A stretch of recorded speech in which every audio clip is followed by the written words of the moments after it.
Download the BCSN Plus app today. Local sports all the time.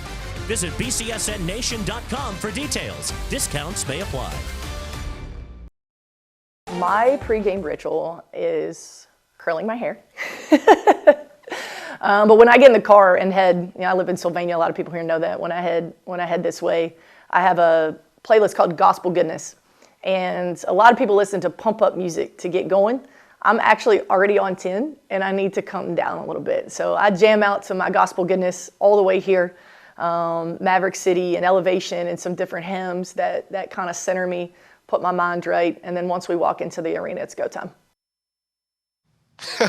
That's great. Toledo women's basketball head coach Ginny Boggess won't have to change that routine this season. After all, it did lead the Rockets to the second best record in the MAC and a title game appearance in only her first year. She, of course, signed an extension in April through the 2029-2030 season. And with Boggess' full first offseason came the opportunity to shape this team fully in her vision. I sat down with the West Virginia native to talk about that and much more ahead of the new season. Your first year at Toledo, you're one game away from the NCAA tournament. When you think back to the 2024-25 season, what's the lasting image? I think our culture. Every day I tried to focus on making sure those seniors had the best experience possible. There's a lot of change, and none of it was change they asked for, but they chose to stay at Toledo, which speaks to the culture here and what was built before me and who they are as young women. And I just was so committed and dedicated, our entire staff was, to making sure that those seniors had the best possible last year in that jersey. And I think, again, shy of the NCAA tournament, but I think in a lot of minds, outpaced maybe early expectations. And I'm really proud of the work that we did on the court and in the classroom. And this is really the first offseason that you had to build the team in your vision. How hard is it to build the team in your vision as a mid-major coach while trying to contend for a MAC title? I think we're positioned well. The leadership here, Brian Blair promised that he was going to support women's basketball, for the future when I came on and took this opportunity. And so he stepped up in every way. The university as a whole, the new leadership there with the new president. But I don't think it's difficult. I think the biggest challenge for me is I want it now. I'm a very process-oriented person, but I wouldn't say that I'm patient. And so, you see the potential in these young players. And I had some decisions to make with our young guards especially. We lost those 4 core post players, but we had some really talented returning guards. And I got to choose, hey, do I go into the portal and recruit over them?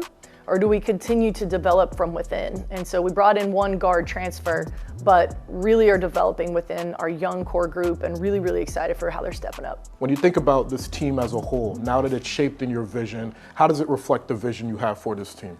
Sure, I think, one of the biggest hurdles we're kind of navigating as a staff right now, we don't talk about with the team directly, is we lost almost all of our three-point shooting, especially within Destiny Robinson being kind of that fourth three-point shooter. So Kendall Carruthers, the main three-point shooter coming back.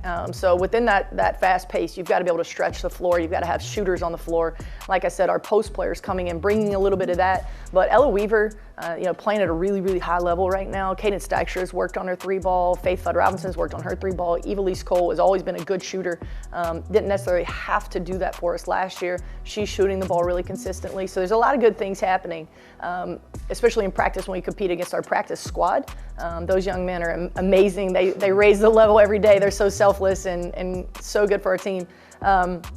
And just because it hasn't happened in live games for some of these players yet, doesn't mean that they're not ready and they're not absolutely capable. And when you look at Power 4 schools, they're plucking from the MAC every season across every sport. Every sport, right, yeah. So with that, where do you see Toledo on the continuum of MAC title contenders this season? We are built to contend for championships. There's a little bit of a turnover in the roster with losing those 5 seniors that had played 130 games in the jersey. That's a lot of basketball. And so we're going to have a little bit of an experience early, but it won't be a lack of talent. And I'm excited to continue to push. I think very much like last year, the team everybody saw in that first home game against Marshall, where some of our fans were like, what is happening?